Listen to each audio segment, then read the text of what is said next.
दोस्तों, जहां एक तरफ रशिया और यूक्रेन के संघर्ष की वजह से पूरी दुनिया में अशांति फैली हुई है, अमेरिका की कोई बात सुनने के लिए तैयार नहीं है। ऐसी परिस्थिति में दुनिया भर के लिए अगर भारत विश्वास का एक केंद्र बन जाए तो कहीं ना कहीं इसमें भारत की वो छवि दिखती है जिसको कि लोग पहले देखना नहीं चाहते थे। मैं भी आपको बता दूं, आप वैसे जानते भी होंगे कि पिछले ही सप्ताह की अगर बात की जाए तो दुनिया भर की महाशक्तियां, उनकी अथॉरिटीज भारत आई थी और भारत को मनाने की कोशिश कर रही थी। हर कोई अपने हिसाब से तिकड़म लगा रहा था और किसी न किसी तरह से रूस और यूक्रेन के बीच में हो रहे संघर्ष को रुकवाने के लिए भारत की महत्वपूर्ण भूमिका को उजागर करने की बात कर रहे थे।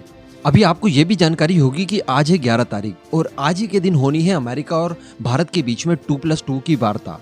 यानी अमेरिका के विदेश मंत्री और रक्षा मंत्री और साथ ही भारत के रक्षा मंत्री और विदेश मंत्री, इन चारों की आपस में होनी है मीटिंग, जिसमें हो सकते हैं कई सारे समझौते। और ये इवेंट अपने आप में काफी बड़ा भी है। लेकिन दोस्तों, यहाँ पर अचानक ऐसा क्या हो गया कि जो बाइडेन ने भारत से प्राइम मिनिस्टर मोदी से मिलने के लिए अचानक रिक्वेस्ट कर दी।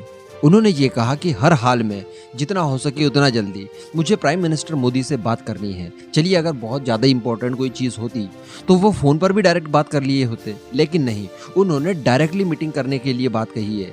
हालांकि इस समय प्राइम मिनिस्टर मोदी का अमेरिका जाना या फिर जो बाइडेन का भारत आना पॉसिबल नहीं है। ऐसी परिस्थिति में ये मीटिंग वर्चुअली होने वाली है।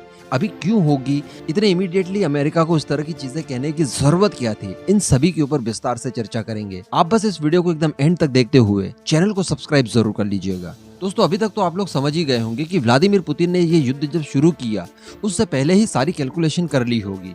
किस तरह के सैंक्शंस उनके ऊपर लग सकते हैं, किस तरह के सैंक्शंस से किस तरह से बचा जा सकता है, इन सभी की प्लानिंग वो पहले से ही कर चुके थे। ऑलरेडी रशिया के ऊपर इतने सारे सैंक्शंस लगे हुए थे कि और कुछ बाकी रहे नहीं थे। जो थोड़े बहुत और भी बाकी थे उनसे किस तरह से निपटना है, इसके लिए रूस अपने आप में प्रिपेयर था। हाँ ठीक है, उसने युद्ध जीतने के लिए जो प्लानिंग की थी वो कहीं ना कहीं कमजोर पड़ गई, लेकिन डिप्लोमेटिक जो प्लानिंग की थी रशिया ने, उसमें रशिया काफी हद तक कामयाब रहा है। इस समय अगर अमेरिका की बात की जाए तो अमेरिका के पाले में डायरेक्टली खड़ा होने के लिए कोई तैयार नहीं है। नेटो कंट्रीज भी कहीं ना कहीं टर्म्स एंड कंडीशन के साथ ही अमेरिका के साथ खड़ी हुई है। लेकिन वहीं अगर बात कर ली जाए रशिया की, तो रशिया इस समय बड़ा निर्भीक देख रहा है। रशिया को पता है कि कहां से किस तरह से अमेरिकन सैंक्शंस का तोड़ निकलना है और किस तरह से एक नया वर्ल्ड ऑर्डर बनाना है।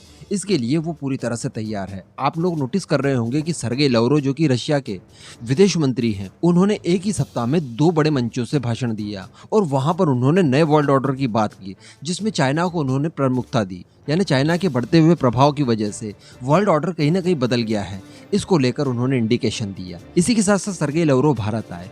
सर्गेई लावरोव के भारत आने से पहले वांग यी, जो कि चाइना के विदेश मंत्री हैं, वो बिन बुलाए भारत आ गए। वैसे उन्हें तो हमने भगा ही दिया डायरेक्टली, लेकिन फिर भी उनका आने का कोई खास मकसद था। इन सभी इवेंट्स को देखते हुए अमेरिका ने भी अपने डिप्टी एनएसए दिलीप सिंह को पहले भारत भेजा। इसी के साथ साथ अमेरिका के विदेश मंत्री एंटनी ब्लिंकन, उन्होंने भारत के विदेश मंत्री एस जयशंकर सर से बात की। अभी 2+2 की वार्ता होने वाली है, तो कहीं ना कहीं अमेरिका यहाँ पर दिखाई दे रहा है कि रशिया और चाइना का कोई ना कोई तो मूव चला गया है भारत की तरफ, जिसे काउंटर करने के लिए, जिसे पकड़ने के लिए, जिसे निष्क्रिय करने के लिए अमेरिका लगातार कोशिश कर रहा है। अब वो क्या है ये आप जान लीजिए। मैंने आपको कुछ समय पहले एक वीडियो बनाकर बताया था और ये बात की जानकारी आपको दी थी कि भारत और रशिया दोनों ही देश अपने पेमेंट सिस्टम को आपस में मर्ज कर सकते हैं। जब 6 घंटे का पुतिन का भारत का दौरा हुआ था, उस समय भी इस बात को लेकर डिस्कशन हुआ था। तो कहीं ना कहीं कहा जा सकता है कि व्लादिमीर पुतिन उसी समय से इस युद्ध की तैयारी कर बैठे थे। इसी के साथ साथ बताया जा रहा है रशिया और चाइना की बड़ी इच्छा है कि जो ब्रिक्स कंट्रीज हैं, आने वाले समय में जल्दी ही उनका सम्मेलन भी होने वाला है चाइना के अंदर, जिसमें भारत है, चाइना है, रशिया है, साउथ अफ्रीका है और ब्राजील है। तो ये सारे देश आपस में मिलकर अपने अपने पेमेंट सिस्टम को एक कर देंगे और जिसके बाद ये आपस में अमेरिका के सैंक्शंस को छेड़े बिना, उन्हें बाईपास करते हुए बड़ी मात्रा में बिजनेस कर सकेंगे। इसके बाद होगा ये कि रशिया से भारत कोई भी सामान वगैरह खरीदे, कोई भी डिफेंस इक्विपमेंट खरीदे, कितना भी ऑयल और नेचुरल गैस खरीदे, बड़ी आसानी से कर पाएगा। और यही एक्चुअली अमेरिका नहीं चाहता है। अमेरिका को पता है कि अगर एक बार इनके पेमेंट सिस्टम भारत के हाथ लग गए या भारत का payment system in payment system के साथ मर्ज हो गया, उसके बाद अमेरिका की वैल्यू कहीं ना कहीं कम होनी शुरू हो जाएगी। क्योंकि अगर ये 5 ब्रिक्स कंट्रीज एक साथ आती हैं तो डेफिनेटली इनका इन्फ्लुएंस इतना तो है कि ये दुनिया के बहुत सारे देशों को एक कर देगी।